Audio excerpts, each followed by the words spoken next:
my new addiction. Man, I got to tell you what happened. About a week ago, my dad had got a hold of me, wanting me to go to Louisville to an awards banquet with him for his racing organization. And we went with him, and on the way up there, I mean, everything, the whole trip and everything went fine.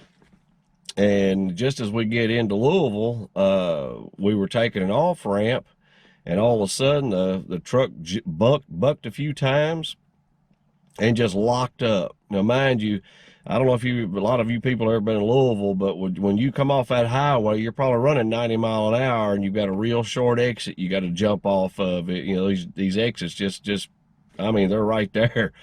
And of course, we hit that thing, and we were flying, and thank God we'd gotten it slowed way down before it eventually locked up completely. And he could throw it up in reverse and back up a little bit, but we couldn't go forward at all. Every time he tried to go forward, it's like it wouldn't go. Well, one time he mashed the gas, and it started moving, but we obviously had a wheel locked up.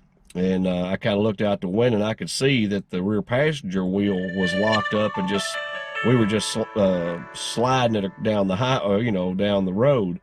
And we got pulled it. We finally got off the road enough, and I got out and looked at it, and I could tell that the caliper had come off and had gotten in a different part of the wheel than what it was supposed to be, and that was what it was binding up and wouldn't let us go forward. Well, it evidently had kind of found a spot it liked to ride in, so we were able to go for a little bit. And after a little bit, it did it again, locked up. He reversed a few times, got it unwedged, and we continued on until we got to the banquet place, and at a hotel. It's a Best Western there in Louisville, and I can't recommend the place enough, and I'll tell you why here in a second. We got there and everything, and I didn't know if Dad was going to try to fix it while we were there or what we were going to do. And he asked me, he said, "You don't have any place to be tomorrow, do you, or in the morning?" I was like, "Well, yeah, my wife's got to be at work in the morning, and she has to be there because there's nobody else that can do it. You know, she has to be there."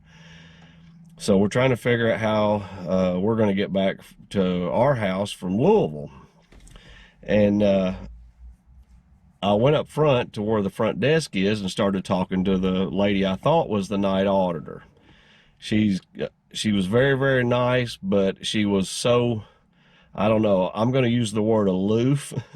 I worked in the hotel industry for a lot of years, and I assumed she was the night auditor because she was so aloof, as we'll call it. Turns out, anyway, she was the actual general manager of the place, which kind of surprised me, but you know, she did a good job, so I guess she deserves the job. But anyway, back to the story. While I was out in the lobby and trying to figure out some way to get back, I'd already called my mother, and of course she goes to bed early and wasn't feeling well, so she couldn't do it.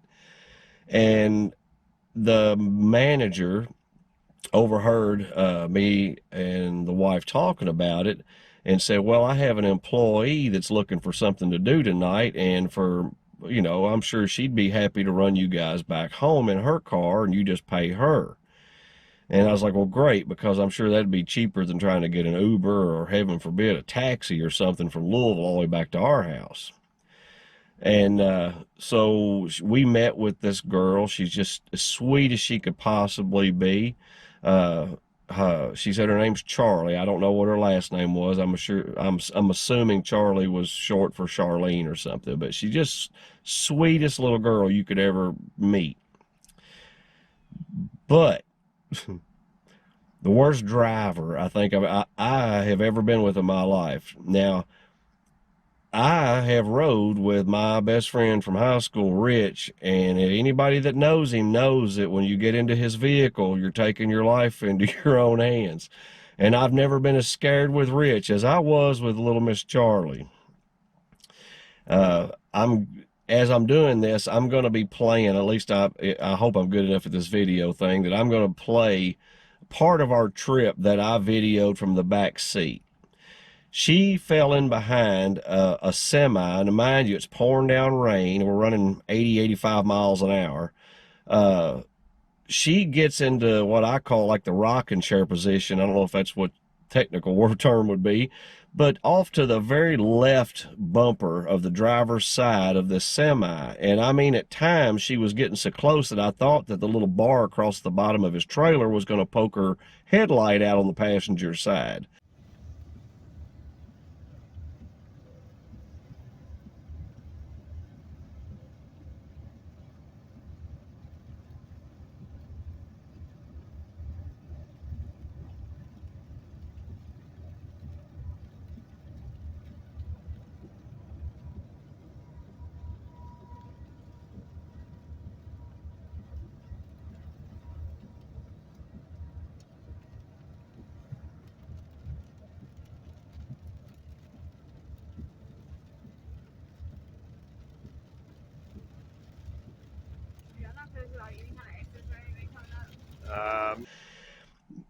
I don't normally, and I hate to admit this, I don't normally wear a seatbelt for whatever reason. It's not that I have anything against them. I usually just don't think about it.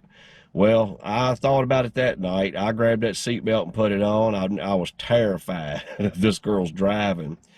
But she stayed right there at the corner of that semi for at least 75 miles, but probably closer to 100 miles. As you can see in the video, she stayed there. The truck would speed up, she would speed up. The truck would slow down, she would slow down.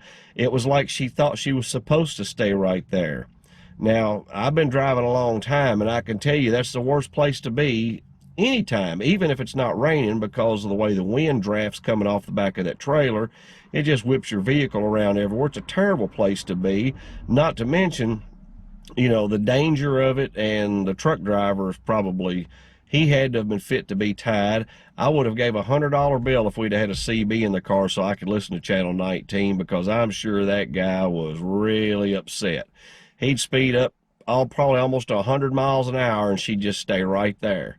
He'd back down to below the speed limit. She'd back down and stay right there. We were almost to the point that I was going to say something, because I was just felt like we were in so much danger there, not to mention how bad we were obviously making, ticking off this truck driver.